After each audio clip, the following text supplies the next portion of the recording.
사랑하는 우리 컨벤시 교우 여러분 모두가 진심으로 환영하고 또 이 수요예배에 오신 여러분 모두를 축복합니다. 밑에서 예배 드리고 또 찬양하는데 참 감사하다.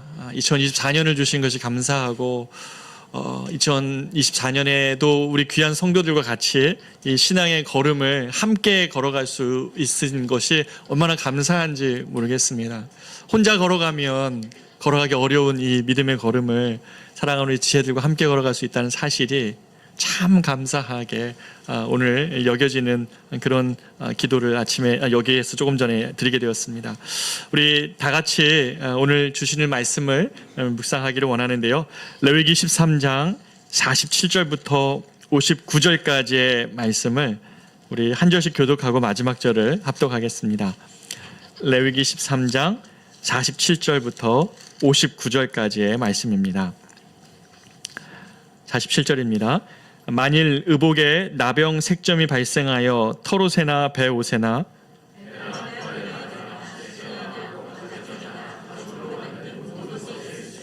그 의복에나 가죽에나 그날에나 씨에나 가죽으로 만든 모든 것에 병색이 푸르거나 붉으면 이는 나병의 색점이라 제사장에게 보일 것이요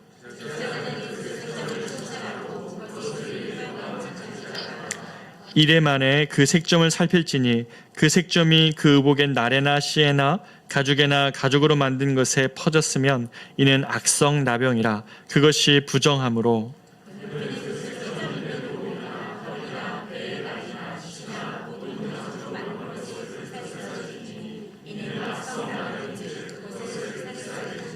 그러나 제사장이 보기에 그 색점이 그 의복의 날에나 씨에나 모든 가죽으로 만든 것에 퍼지지 아니하였으면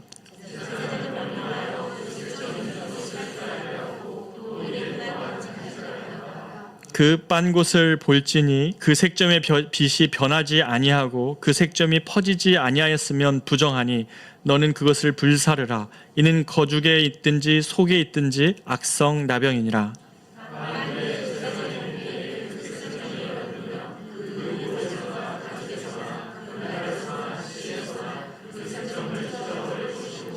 그 의복의 날에나 씨에나 가죽으로 만든 모든 것에 색점이 여전히 보이면 재발하는 것이니 너는 그 색점 있는 것을 불사를지니라.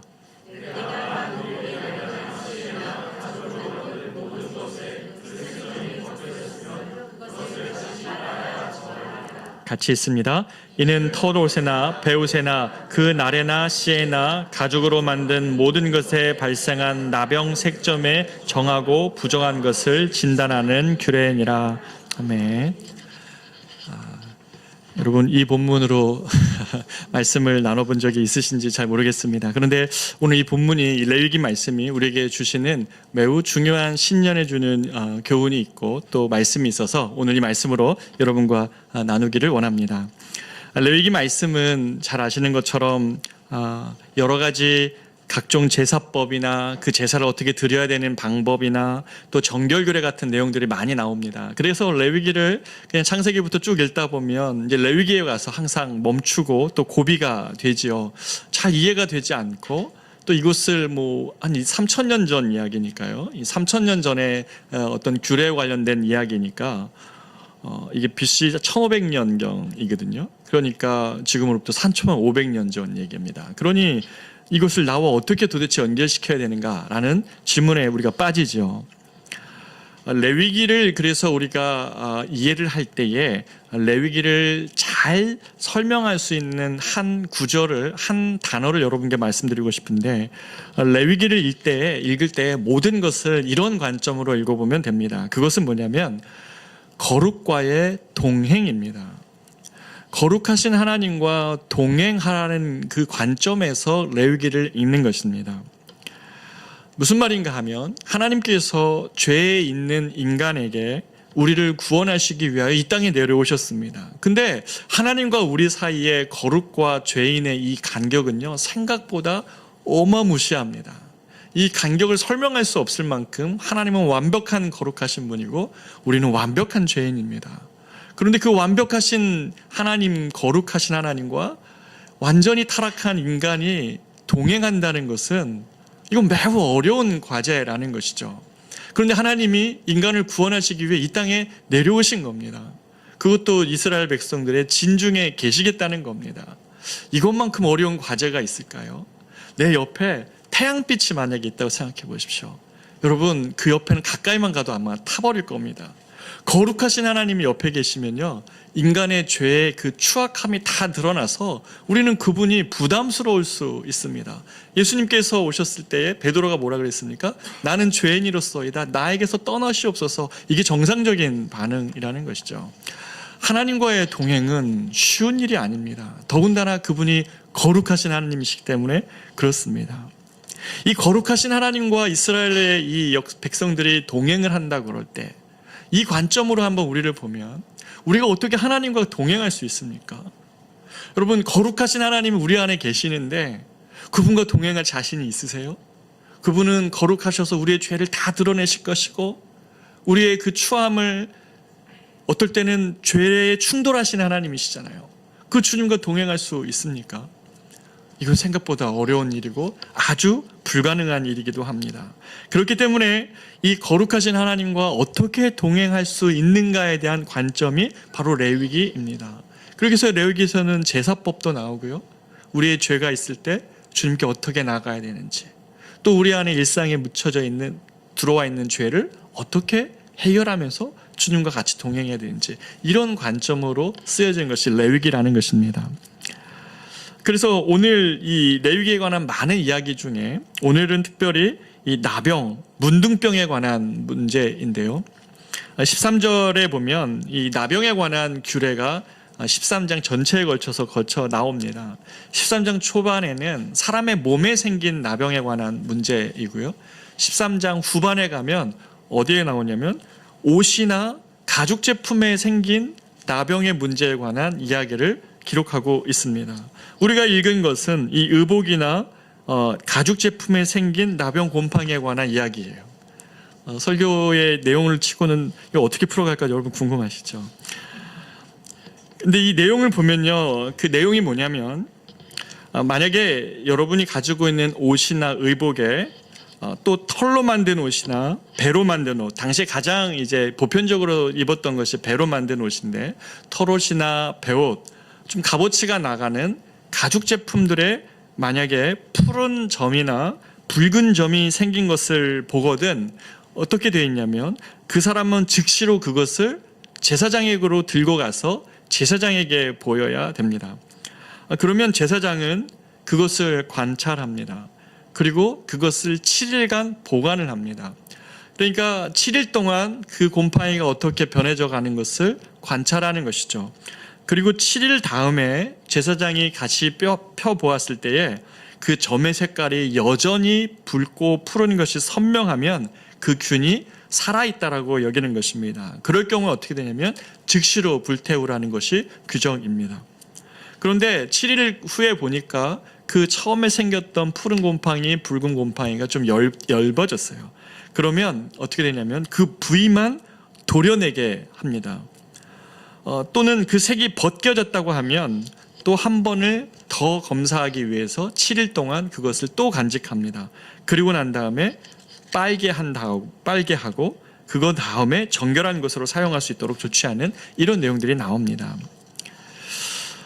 레위기를 제가 묵상하면서 참 어떨 때는 참 은혜가 되는 것들도 있고 레위기가 참 어렵다고 생각되는 것도 있는데, 레위기를 묵상하면서 오늘 본문 같은 경우를 보면 당시 제사장 직책이 정말 고된 일이겠다라는 생각을 해봤습니다.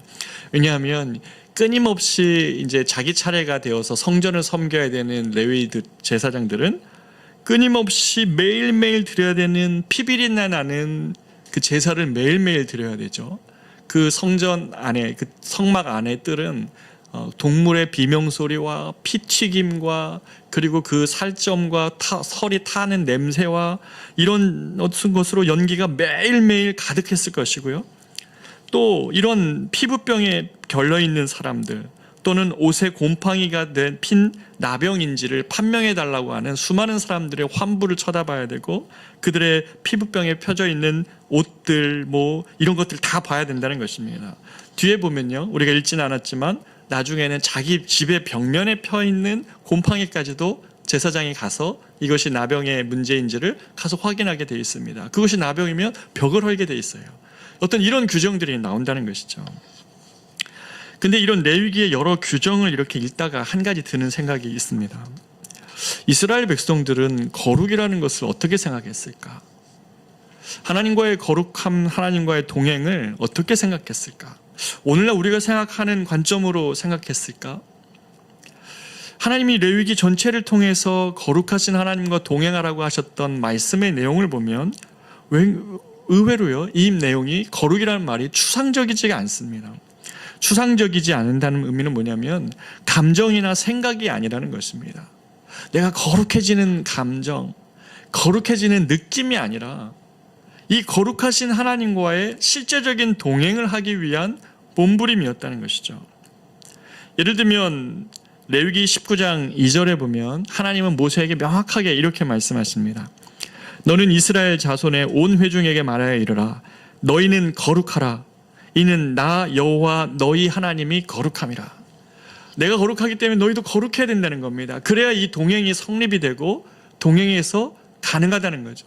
그러니까 성도들이, 예수 믿은 성도들이 주님의 임재와 동행을 간구하면서 우리가 그리스도의 십자가의 피의 공로에 의지하여 주님과의 동행이 시작되었지만 날마다 그 주님과 풍성한 동행을 하기 위해서는 거룩을 갈망해야 되는 것이 맞습니다. 그런데 주님이 우리에게 내가 거룩하니 너희도 거룩하라라고 얘기한 다음에 어떤 구절이 붙어 있을까요? 여러분 펴지 말고 한번 보세요. 어떤 생각을 뒤에 붙였을까요? 내가 거룩하니 너희도 거룩하라. 그러니 너희는 거룩한 감정을 가져라. 거룩한 느낌을 갖고 살아라. 이랬을까요?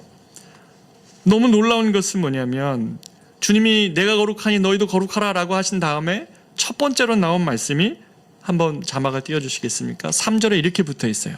내가 거룩하니 너희도 거룩하라. 그 다음에 너희 각 사람은 부모를 경외하고 나의 안식을 지키라. 여러분 놀랍지 않습니까?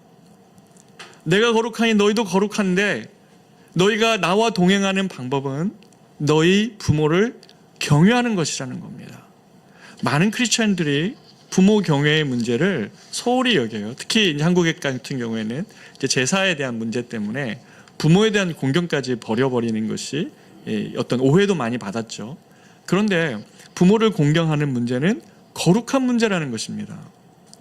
더 읽어볼까요? 여러분이 반신반의하고 있는 것 같아서 9절 한번 보겠습니다. 그 19장의 9절에 보면 이렇게 되어 있습니다. 내가 거룩하니 너희도 거룩하라라고 하신 그 19장 내용의 전체를 보면 너희가 너희의 땅에서 곡식을 거둘 때 너는 반 모퉁이까지 다 거두지 말고 내 떨어진 이삭도 줍지 말며 10절 가난한 사람과 거류민을 위하여 버려두라. 나는 너희의 하나님 여호와니라.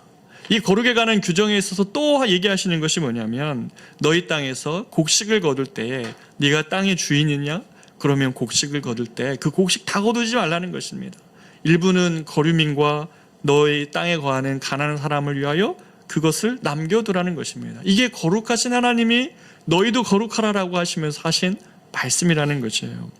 이 밖에도요 19장에는 도둑질하지 말라, 서로 거짓말하지 말라, 재판에 불의를 행하지 말라, 이웃을 사랑하라, 특별히 이스라엘 너희 땅에 거류하는 외국인 노동자들을 너희같이 사랑하라. 나는 너희 하나님 여호와이니라. 이게 또 반복이 됩니다.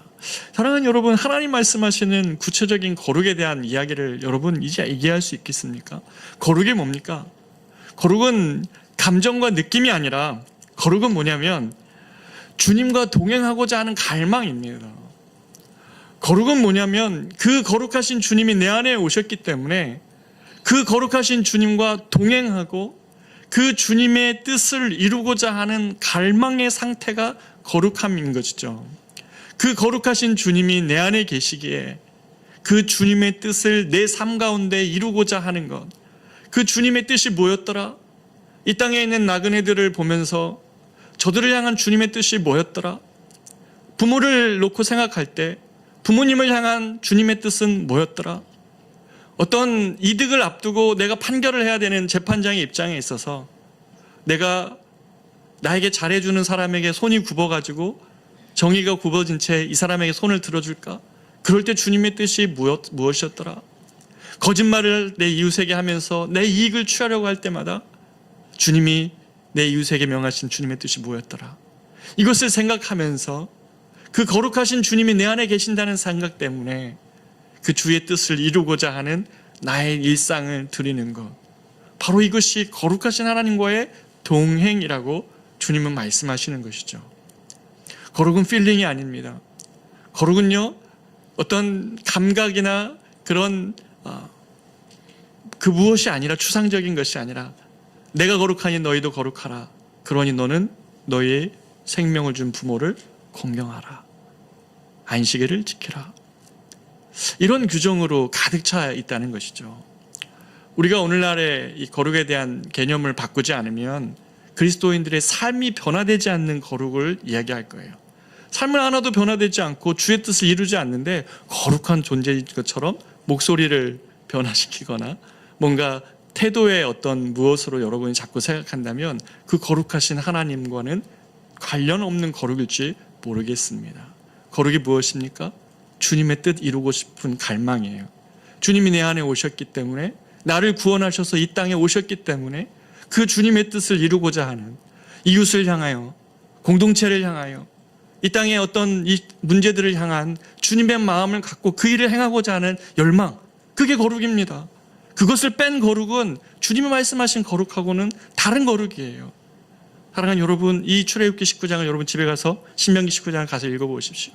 내가 거룩하니 너희도 거룩하라는 주님의 명령이 오늘 우리에게, 우리의 살아있는 삶의 주제에서 나오는 것입니다. 그렇기 때문에 거룩에 관한 우리의 오늘 본문에 있어 첫 번째 주제는, 가장 거룩한 것은 가장 일상적인 것에서 드러난다는 것입니다. 이스라엘 백성들이 거룩을 추상적인 관념으로 이해하지 않고 자신들이 경험하는 일상의 문제에 의해서 그것들을 보고 있었다는 사실. 예를 들면 오늘 본문에서도 이런 문제였죠. 내가 어떤 짐승을 먹어야 되는가? 어떤 짐승을 먹어야 어떤 주님이 말씀하신 거룩함을 이룰 수 있는가? 그리고 아이를 낳아서 사녀를 흘린 여인이 어떻게 해야 내가 정결해 줄 수 있는가? 또 피부에 생긴 질병이나 물건에 핀 곰팡이 문제를 다루면서 그들은 거룩을 배웠다는 것이죠. 이게 뭐 대수이겠냐고 생각할 수 있겠지만, 이 곰팡이 문제는 이렇습니다. 뭐냐면 곰팡이가 옷에 펴가지고 그것이 번져가면 그 옷을 쓸모가 없어집니다. 죄의 속성이 그렇다는 것이에요. 죄가 한번 우리 몸에 들어와서 퍼져가는 것을 방치해두면 그 자체가 쓸모가 없어집니다. 그렇기 때문에 주님은 이 곰팡이 문제에 있어서, 특히 이 나병과 연관시킨 곰팡이의 문제에 있어서 그것들이 너희 몸에 퍼져나가지 않도록 하게 하시기 위한 규정과 너무나 닮아 있기 때문에 이 곰팡이 문제가 중요했습니다. 오늘날 이 레위기를 읽다 보면 레위기 안에 있는 구약의 제사법 등이나 음식법 등은 이제 폐지가 됐죠. 더 이상 우리가 뭐 소고기나 돼지고기를 구별해서 오늘 현대 크리스찬들이 이것은 거룩하고 이것은 거룩하지 않다 이렇게 하지 않죠. 제사법이나 정결법은 폐지가 됐습니다. 그렇기 때문에 우리가 더 이상 구약의 말씀을 보면서도 그것을 지키지는 않습니다. 그러나 주님이 또 다른 신약에서 우리의 제사에 관한 법을 만들어 놓으셨어요. 그게 뭡니까? 그것은 제사법, 정결법 등은 폐지되었지만 너희 몸을 하나님이 기뻐하시는 산제사로 드리라는 말씀을 탁 넣어 놓으셨어요. 성도들이 이것을 기억하지 않으면 구약의 이 레위기에 나타난 법들을 내가 안 지켜도 되고, 신약에서는 내가 오직 은혜로 받았으니까 내가 더 이상 하나님께 드릴 예배에 관한 규칙이나 법칙이 없다고 생각한다면 그건 굉장히 큰 오산이라는 것이죠. 너희 몸을 거룩한 산 제사로 드리라는 주님의 더 일상과 밀접한 주님의 예배에 관한 법칙을 우리에게 주님이 남겨놓으셨다는 것입니다. 이런 어떤 일상에서의 거룩함을 최선을 다해 실천하고자 했던 많은 믿음의 위인들이 있겠지만, 그중에 요새 제가 이제 신년이 되었기 때문에 제가 펴서 읽은 책이 또 하나가 있는데요. 그게 조나단 에드워즈의 점검문이라는 책이에요.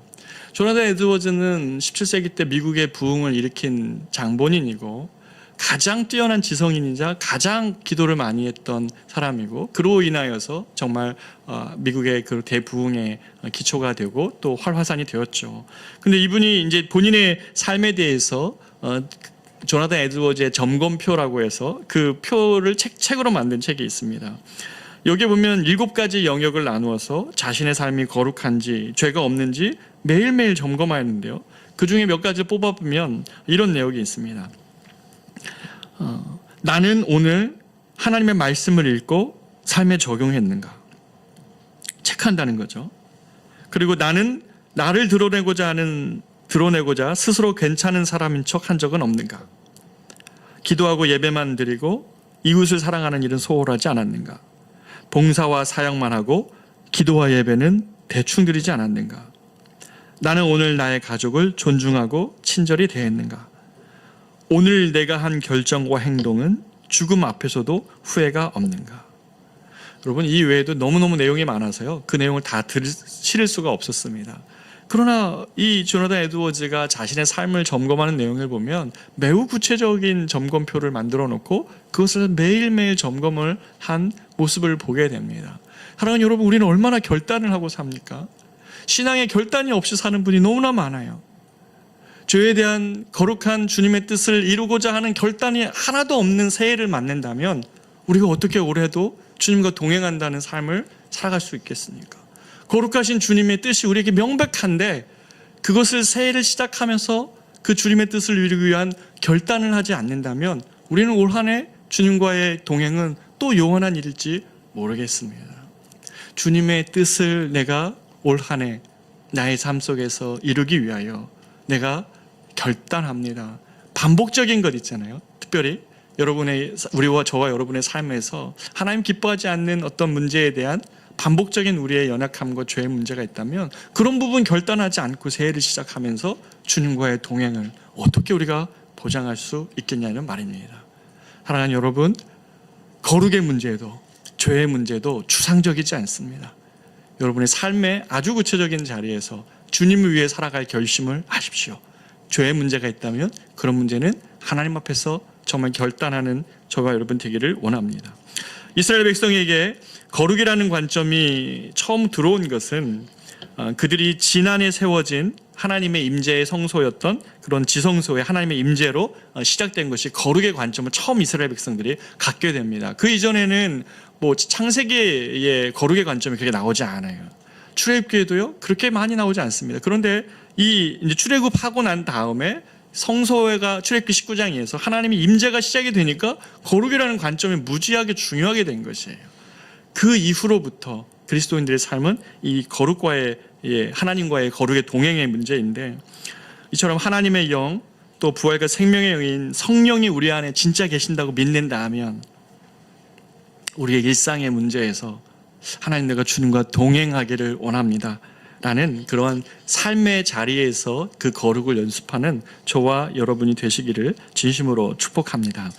두 번째로는요, 우리가 일상의 거룩을 추구해 갈 때에 한 가지 주의해야 될 것이 있습니다. 그것은 뭐냐면 죄의 환경을 방치해서는 안 된다는 것입니다. 오늘 본문에서 레위기에서 문둥병의 곰팡이는 언제 피냐면 이것은 곰팡이는 너무나 잘 아는 것처럼 온도와 습도가 적절하면 곰팡이는 핍니다. 그렇죠? 마찬가지로 이것이 말하는 바는 뭐냐면 죄의 환경이 조성이 되면 사람은 쉽게 죄를 짓습니다. 왜냐하면 그 환경 안에 반응하는 내가 있기 때문에 그래요. 이 환경이 주어져도 내가 반응을 안 하면 좋은데 우리의 몸이라는 것은 죄의 습관이 우리 안에 들어져 있고 이것이 죽을 때까지 벗겨지지가 않습니다. 그리고 변화는 일으켜지지만 점진적인 변화는 일으켜지지만 주님이 다시 오실 때 우리는 온전히 아마 이 죄의 굴레에서 벗어날 텐데 어떤 환경이 딱 주어졌을 때 우리의 죄의 습관은 너무나도 자석처럼 그것에 딱 달라붙습니다. 그래가지고 그 환경에 들어가기만 하면 또다시 죄를 짓는 거예요. 수많은 사람들이 거룩을 결단하고 또 결단하는데 또 넘어지는 이유가 뭡니까? 환경이 딱 주어졌을 때 반응하는 내가 계속 반복된 실패를 경험하면서 하나님과 거룩한 동행에 실패합니다. 그래서 C.S. 루이스가 쓴 그 스크류테이프의 편지라는 책을 보면 이 마귀 간의 대화가 나오잖아요. 조카 워무드와 그 조카니까 어떻게 됩니까? 삼촌입니까? 삼촌 마귀와 조카 마귀 사이에 대화가 나오잖아요. 대화 나오니까 나오는 내용이 뭡니까? 조카 워무드가 관리하는 크리스찬이 한 명 있는데, 이 관리하는 관리하는 사람이 있는데 오늘 덜컥 예수를 믿어버렸어요, 이 사람이. 그러니까 조카 워무드가 너무 실망한 나머지 삼촌에게 조언을 구하는 거예요. 이거 어떻게 하면 좋겠습니까? 내가 관리하는 인간이 예수를 믿게 되었다고. 그러니까 삼촌이 뭐라고 얘기했냐면, 이 노련한 삼촌이 뭐라고 얘기했냐면, 그 사람이 예수 믿었다고 너무 상심하지 마라. 그 사람의 습관은 여전히 우리 편이다. 무섭죠? 사탄은 우리의 습관을 이용합니다. 죄의 환경을 딱 주어지고 변화되지 않는 우리의 습관을 이용해서 그것에 딱 넘어지게 만듭니다. 일정한 죄의 조건만 조성되면 그 사람은 그 습관대로 넘어지기가 너무 쉽다는 것입니다. 여러분이 모두에 넘어지지는 않을 거예요. 그러나 각 사람에게 넘어지게 하는 요인이 있다는 것입니다. 그럴 때 어떻게 해야 됩니까? 어떻게 해야 죄를 이기는 첫 발을 내딜 수 있는 것입니까? 죄를 이길 수 있는 방법은 오늘 본문이 이야기하고 있는데요. 죄를 짓는 환경을 정리하는 데서부터 시작이 됩니다. 여러분, 광야를 지나는 백성에게 의복이 얼마나 중요합니까? 지금 이 백성들은 광야 지나고 있거든요. 광야 지나는 백성에게 옷에 아끼는 옷, 그 털옷은 괜찮은데 좀 값이 덜 나가는 그 배옷은 괜찮은데 가죽의 옷이 이 문둥병에 핀 거예요. 이 가죽 옷이라면 말할 필요가 없이 너무너무 중요한 것인데, 신명기에서 그래서 광야를 지난 동안 하나님이 약속한 게 뭡니까? 그들의 옷이 광야를 지나는 동안 헤어지지 않겠다고 하실 만큼 광야를 지나는 백성들에게 옷은 너무 중요한 것이었습니다. 그러나 그 소중한 것도 오늘 본문에 뭐라고 얘기합니까? 곰팡이가 펴서 7일이 지나가지고 제사장이 검사를 했을 때 이것이 나병으로 판명이 되면 그 곰팡이가 더 퍼지는 것을 막기 위해서 어떻게 하라고요? 아끼지 말라는 겁니다. 아끼지 말고 잘라내고 싹둑 잘라내고 불에 던져버리라는 것입니다.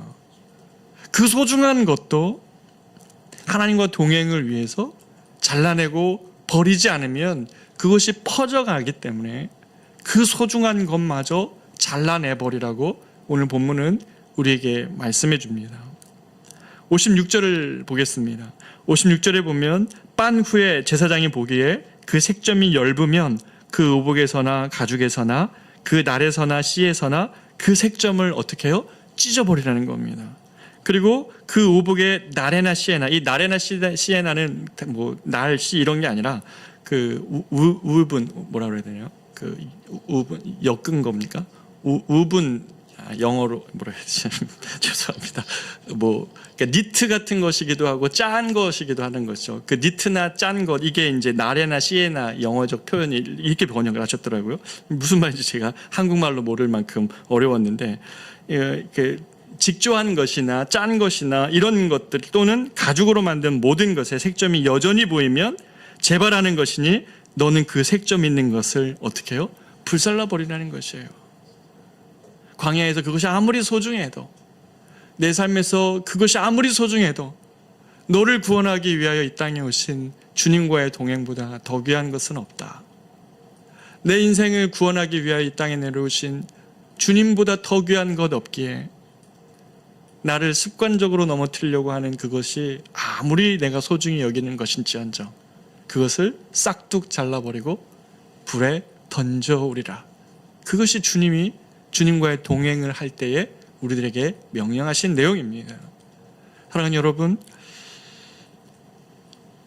이스라엘 백성들이 소중한 옷이 불타고 있는 것을 보면서도 싹둑 옷이 잘려나가도 거룩을 잃어버리지 않기 위해 그 거룩하신 하나님과의 신실한 동행을 하기 위해 이 백성들이 한 몸부림이 바로 이 싹둑 잘라냄, 불에 던지움입니다. 만약에 우리가 이 백성들과 비교한다면 우리는 얼마나 거룩에 대한 의식이 약해져 있는지 모르겠습니다. 하나님 우리와 동행하기를 원하지만 하나님이 우리와 동행할 수 있는 환경을 만들지 않습니다. 그리스도의 예수 그리스도의 십자가의 은혜가 우리 안에 있지만 그것이 자연스럽게 우리가 주님과의 동행을 보장하지 않습니다. 왜냐하면 왜 그렇습니까? 성령님이 인격적이시기 때문에 그렇습니다. 인격적이신 하나님이 우리가 주님을 계속 외면하고 계속 죄에 거주하고 환경을 만들어 놓고서 우리가 그 환경에서 빠져나오려고 하지 않는다면 우리의 주님과의 거룩을 향한 갈망은 이루어지지 않을 겁니다. 죄의 자리에 끊임없이 있고 아무것도 불태우거나 잘라내지 않으면서 거룩하신 하나님과의 동행하겠다고 하지만 우리는 너무나 쉽게 넘어지는 것이죠. 그래서 진정으로 하나님 우리 안에 계신다는 것을 믿는다면 그 주님이 싫어하는 것을 우리 마음에 느낀다면 그거 버려내야 됩니다. 이것을 구체적으로 좀 적용했으면 좋겠는데요.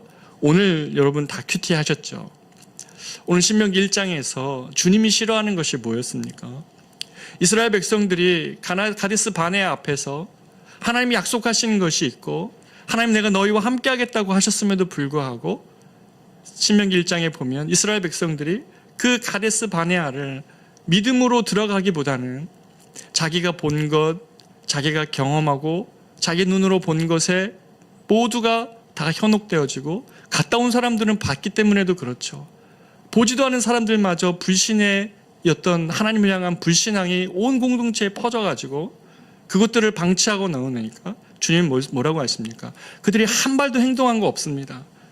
그들이 주님이 우리에게 약속한 것을 주지 않았으니까 돌아갔습니까? 갈렙은 주님을 믿고 그 안에 들어갔습니까? 하나도 행동한 건 없어요. 뭐가 문제였습니까? 말이 문제였습니다. 말이. 그 말 때문에 이스라엘 백성들은 그 믿음이 없는 말, 믿음이 없는 고백들, 이것이 이스라엘 백성들에게 하나님이 정말 싫어했던 내용이었습니다. 오늘 아침에 큐티를 하면서 저도 우리가 얼마나 일상에서 많이 믿음이 없는 말을 할까? 얼마나 많은 우리가 잘라내야 될 이 입술에 믿음이 없는 말이 있을까? 우리는 솔직하다고 우리의 말을 이야기할지 모르지만 주님 보시기에는 네가 내 귀에 들린 대로 내가 내게 행하리라. 이것이 우리가 오늘 이 말씀에 구체적으로 주님이 우리에게 잘라내야 될 것이 있다면 내 입에서 내 말에서 내 마음에서 내 생각에서 잘라내야 될 것이 있다면 불태워버려야 될 것이 있다면 바로 이것 아닐까. 저는 그렇게 좀 적용해보고 싶은 것입니다. 2023년을 이 4년을 시작하면서 하나님 올해는 내가 정말 주님을 신뢰하는 말로 나아가기를 원합니다. 물론 불신앙이 우리 안에 틈타기도 하고요, 염려의 말들이 우리 안에 찾아오기도 합니다. 그러나 내가 입술로 주님께 범죄하지 않겠습니다. 내가 입술로만큼은 주님의 믿음, 주님을 향한 믿음을 선포하며 나아가기를 원합니다. 이것이 번져서 나의 생각과 마음, 심지어 나의 옆에 사람들, 나의 가족에게 불신앙의 말로 번져가게 하지 않기 위하여 하나님, 내 안에 들어와 있는 곰팡이 같은 이 말들, 주님 기뻐하지 않는 말들 불태워버리기를 원합니다. 성령의 불께서 오셔서 나의 불신앙을 용서하여 주시고 태워버리시고 잘라내셔서 주님이 나에게 약속하신 여호수아의 갈렙처럼 주님이 내게 약속하신 곳을 믿음으로 가기를 원합니다. 그것이 어떤 길인지 각자마다 다 다를 겁니다. 어떤 분은 진로의 문제일 수도 있고, 우리 학생들 같은 경우에는 취업의 문제일 수도 있고, 가정에 있는 여러 가지 계획들일 수도 있습니다. 교회적으로 보면 2024년이 너무 중요한 한 해여서 믿음의 걸음을 걸어가야 될 한 해입니다. 정말 이 3년차가 너무나 중요해서 하나님의 인도하심을 정말 간절히 구하게 됩니다. 우리 교육자들과 어제 오늘 같이 워크숍 갔다 오면서 너무 중요한 2024년 정말 하나님의 은혜를 구하면서 하나님과 동행하며 가자는 말들을 같이 나누고 왔습니다. 하나님은 저와 여러분에게 하나님이 잘라내기를 원하는 불신의 말들, 내가 계속 환경만 주어지면 자석처럼 달라붙는 나의 죄성들, 이 시간 성령께서 불처럼 내리셔서 잘라내고 그리고 태워버릴 수 있도록 주님 도와달라는, 우리가 그런 기도로 주 앞에 나아갈 수 있기를 원합니다. 우리 같이 찬양할까요? 거룩하신 주,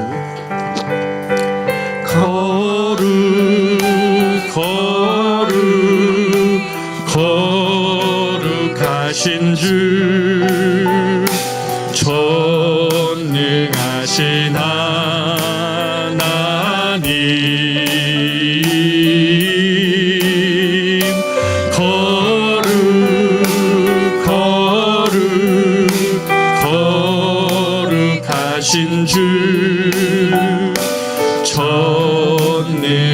전능하신 하나님, 어제도 계셨고 오늘도 계시며 이제 곧 오실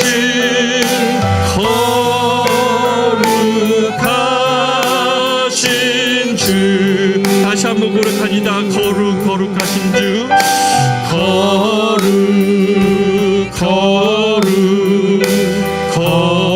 거룩하신 주, 전능하신 하나님,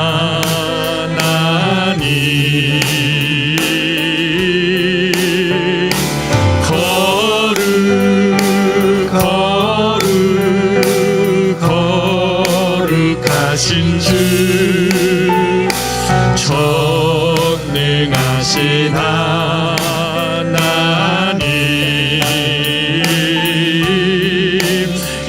이제도 계셨고 오늘도 계시며 이제 곧 오실 거룩하신 주. 어제도 계셨고 오늘도 계시며 이제 곧 오실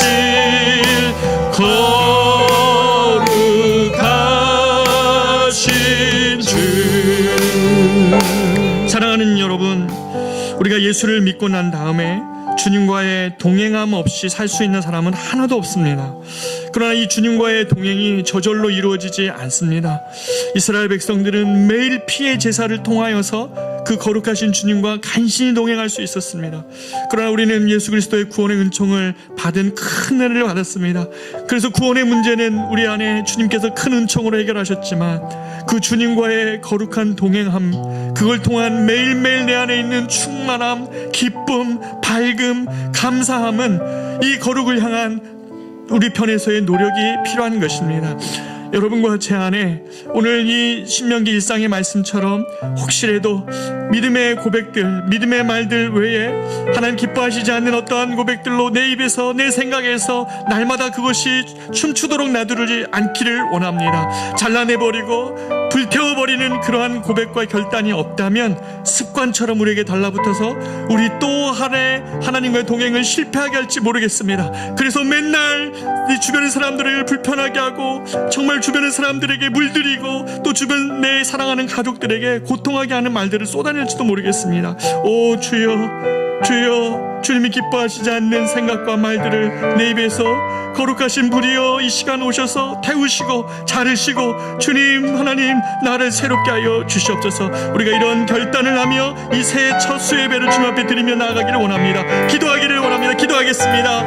존귀하신 아버지 하나님, 이스라엘 백성들이 하나님 아버지 이 레위기 13장을 통하여서 하나님 그들 안에 있는 하나님 정말 하나님 나병의 이 곰팡이들이 아버지 하나님 자기의 하나님 모든 것들에 퍼져가지 아니하도록 결단하였습니다.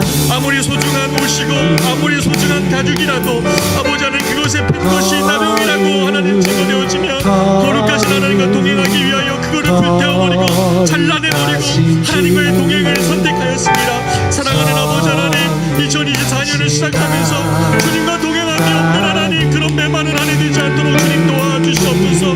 믿음의 걸음이 아닌 하나님 우리 안에 우리의 생각과 마음대로 하나님 그렇게 되는 길이 되지 않도록 되기를 원합니다. 오 하나님 아버지 우리 안에 계셔서 아버지 하나님 우리 입술의 고백들이 믿음의 걸음이요 약속하신 주님을 신뢰하는 걸음 될 수 있도록 성령 하나님 아버지 이 시간에 오셔서 우리를 새롭게 하시고 불태워 주시옵소서. 주님이 좋아하지 않으시고 기뻐하지 않으시는 우리 삶의 하나님 어떤 환경 안으로 우리가 스스로 하나님 들어가지 않도록 주님 도와주시오. 아버지 하나님 우리가 결단하며 하나님 아버지 잘라내버리며 그 환경에도 빠져나와버리며 아버지와의 하나님 그 동행을 아버지께서 하나님 기뻐하시는 영적인 하나님 영혼의 상태를 날마다 유지하며 주님과 동행할 때 우리를 하나님 밝은 길로 인도하소서. 우리를 감사함으로 만들어 주십시오. 우리의 영혼의 충만함으로 하나님 2024년을 살아갈 수 있도록 오 주여 우리가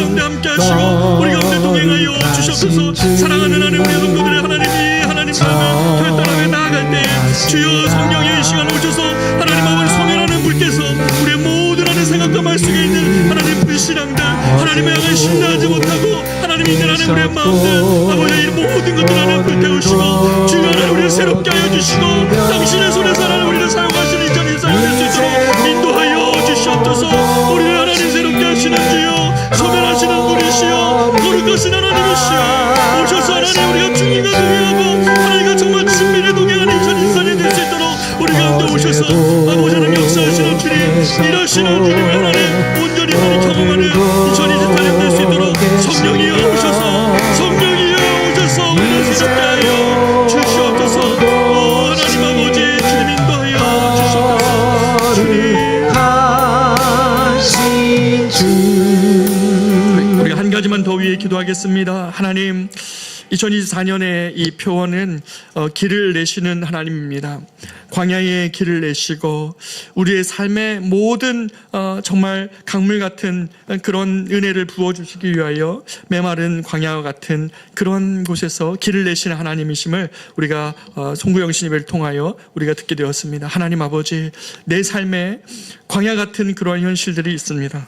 오 거룩하신 주님과 동행할 때에 그 광야가 길을 낼 것입니다. 저 홍해가 길을 낼 것입니다. 눈앞에 펼쳐진 장벽이 무너질 것입니다.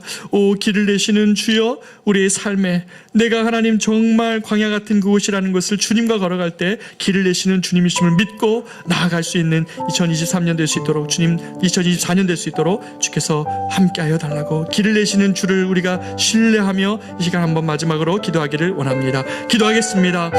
아버지 하나님 내가 새 일을 행하노니 내가 광야의 길을 내며 아버지 하나님 내가 사막의 강을 내리라. 오 하나님 그리로 인하여서 새로운 생명이 오시고 하나님 그곳에서 너희가 마침내 나를 찬양하게 되리라.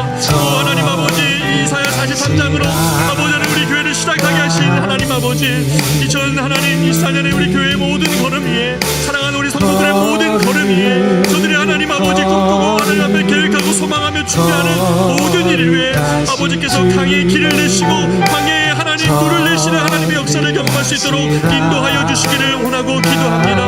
오 하나님 아버지 우리가 생각하지 못했던 아버지 하나님 그런 일들을 행하시는 하나님이심을 믿습니다. 비록 하나님 아버지 우리가 보이는 것에 우리는 늘 믿음이 제한되지만 우리와 함께 하시는 그 주님과 함께 광야의 길을 내는데 우리와 약속하신 주님을 향하여서 저 홍해를 향하여 발을 내는데 하나님 정말 주의 지팡이를 선포할 때에 아버지 하나님 저 넘치는 하나님 정말 요단을 향하여서 이스라엘 백성들이 주의 길을 메고 발을 내는 때에 그 하나님 광야가 그 하나님 아버지 강물이 길을 내는 것처럼 사랑하신 하나님의 놀라운 역사를 경험하는 하나님 광야의 길을 내시며 아버지 사막의 강을 내시는 하나님의 생명의 역사를 경험하는 2024년 될 수 있도록 인도하여 주십시오. 성도들의 삶의 가정 가운데 저들의 하나님 진로 가운데 아버지 하나님 우리가 꿈꾸며 하나님 정말 소원하는 우리 교회의 앞으로의 걸음 가운데 주님 함께하여 주셔서 세대간 연합되어지게 하시고 하나님 아버지 서로 다른 하나님 성도들이 모여서 온전한 공동체가 되어주시는 2024년 될 수 있도록 인도하여 주시옵소서. 우리의 걸음을 인도하시는 주여 강물의 하나님 길을 내시기를 원합니다. 그런 벽을 넘으시고 아버지 하나님 반드시 주님께서 내시는 그들을 통하여 하나님의 살아계심과 하나님의 능력의 크심과 지극히 위대하신 하나님의 역사를 경험할 수 있는 2024년 될 수 있도록 성령 하나님 우리 가운데 함께 하소서. 광야의 길을 내시는 그 주님을 찬양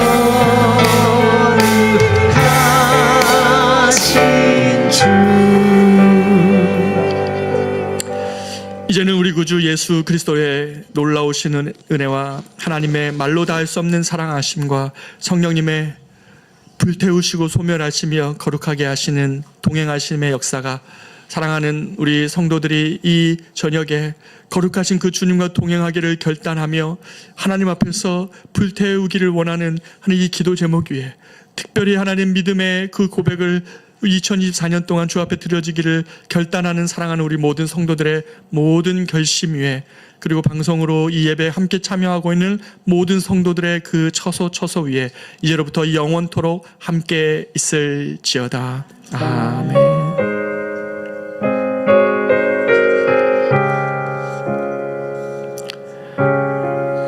계속해서 남아서 기도하도록 하겠습니다. 기도하겠습니다.